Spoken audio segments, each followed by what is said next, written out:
নমস্কার বন্ধুরা, বানি রান্নাবান্না চ্যানেলে সবাইকে অনেক অনেক স্বাগত জানিয়ে আজকে ভিডিও শুরু করছি। তো বন্ধুরা, এখন বাজারে ইঁচড় নেমে গেছে। এখন ইঁচড়ে একটু দাম বেশি, কিন্তু এখন এই সময় ইঁচড় খেতে দারুণ ভালো লাগবে। তাই বন্ধুরা, আজ আমি ইঁচড় দিয়ে একটা দারুণ রেসিপি বানাবো। তো বন্ধুরা, ভিডিওটা শেষ পর্যন্ত দেখতে থাকুন।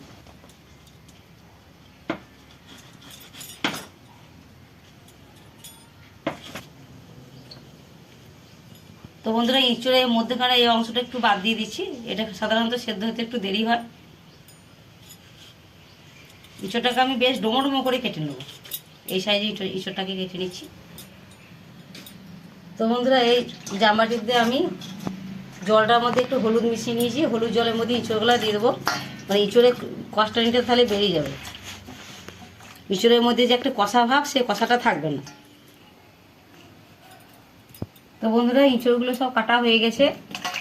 ইঁচড়গুলোকে সব হলুদ জলে বেশ ভালোভাবে ধুয়ে আমি নাড়াচাড়া করে ভালো করে ধুয়ে নিচ্ছি। এবারে মাঝারি সাইজে একটা আলু কেটে নিচ্ছি। তো বন্ধুরা, আলু আর ইঁচড় কাটা হয়ে গেছে। এগুলোকে আমি প্রেসার কুকারে একটু সেদ্ধ করে নেব। তো বন্ধুরা, ওইদিকে ইঁচড়টা সেদ্ধ হয়েছে, ততক্ষণ আমি এখানে 5 পিস মাছ নিয়েছি। মাছটাকে আমি লবণ আর হলুদ মাখিয়ে নেবো। তো বন্ধুরা, আজ আমি ইঁচড় আর মাছ দিয়ে একটা দারুণ স্বাদের রেসিপি করে দেখাবো। তো বন্ধুরা, আমি এখানে লবণ আর হলুদ মাখিয়ে রেখে দিচ্ছি। দিয়ে দিচ্ছি হলুদ গুঁড়ো।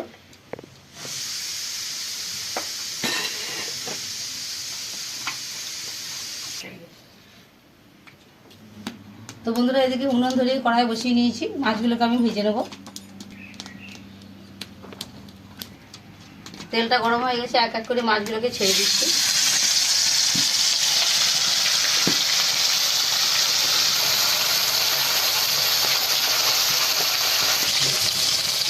তো বন্ধুরা, মাছগুলো ভাজা হয়ে গেছে, মাছগুলোকে তুলে নিচ্ছি।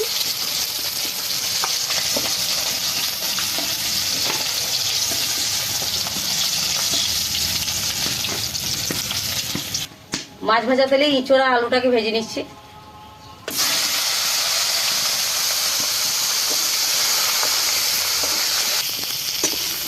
ইঁচড়টা ভাজা হয়ে গেছে, ইঁচড়টা তুলে নিচ্ছি।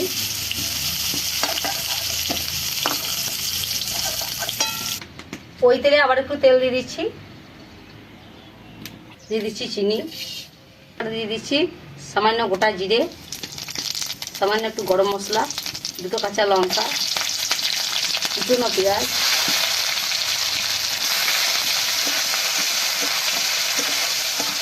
একটা মাঝারি সাইজের পেঁয়াজ পেস্ট করে নিয়েছিলাম, দিয়ে দিচ্ছি।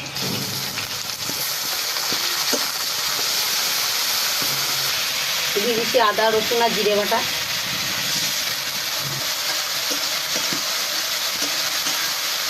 মশলাটা দিয়ে সামান্য জল দিয়ে বেশ ভালোভাবে কষিয়ে নেবো। বেশ কিছুক্ষণ ধরে কষে নেবো, যাতে আদা রসুনের গন্ধটা বেশ ভালোভাবে চলে যায়। দিয়ে দিচ্ছি হলুদ গুঁড়ো। আদা রসুন জিরেটা বেশ ভালোভাবে নেড়ে নেওয়ার পর একটু টমেটো পেস্ট দিয়ে দিচ্ছি। এটাকেও বেশ ভালোভাবে নেড়ে নেবো। দিয়ে দিচ্ছি সামান্য লঙ্কা গুঁড়ো। তো বন্ধুরা, আপনারা লঙ্কা গুঁড়োটা নাও দিতে পারেন, যে যেভাবে ঝাল খাবেন সেরকম দেবেন। দিয়ে দিচ্ছি সামান্য মিট মশলা।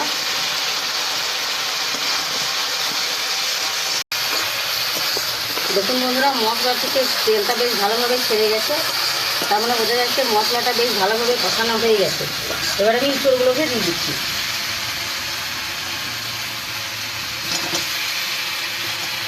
দিলাম,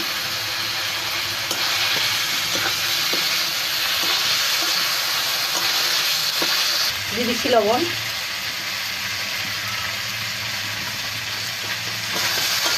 এবার লবণটা দিয়ে বেশ কিছুক্ষণ জন্য কষে নেবো।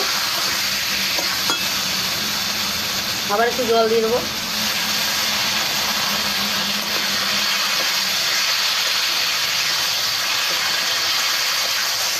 তো বন্ধুরা, ইঁচড় দিয়ে বেশ ভালোভাবে কষিয়ে নিয়েছি।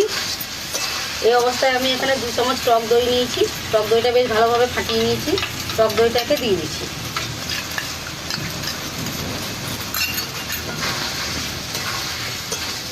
তো বন্ধুরা, আপনারা নিশ্চয়ই বাড়িতে ইঁচড় রান্না করেছেন। এইভাবে একবার মাছ দিয়ে ইঁচড় রান্না করে দেখবেন, এতে অসাধারণ লাগবে। এই স্বাদ আপনি ভুলতেই পারবেন না, খাসির মাংসকেও হার মানাবে। তো বন্ধুরা টক দইটাকে দিয়ে বেশ কিছুক্ষণ কষে নেওয়ার পরে আমি এক বাটি জল দিয়ে দিচ্ছি।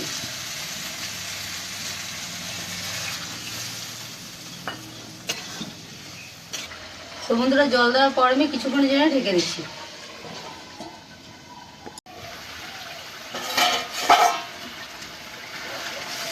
দেখুন বন্ধুরা ইঁচড়টা খুব সুন্দরভাবে হয়ে গেছে।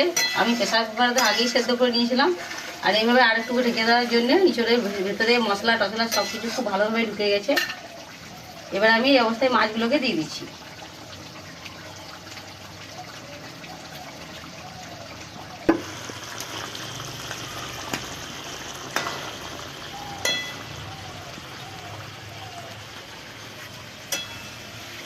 তো বন্ধুরা ইঁচড়া মাছ দিয়ে রেসিপি আমার তৈরি হয়ে গেছে, এটাকে নামিয়ে নিচ্ছি।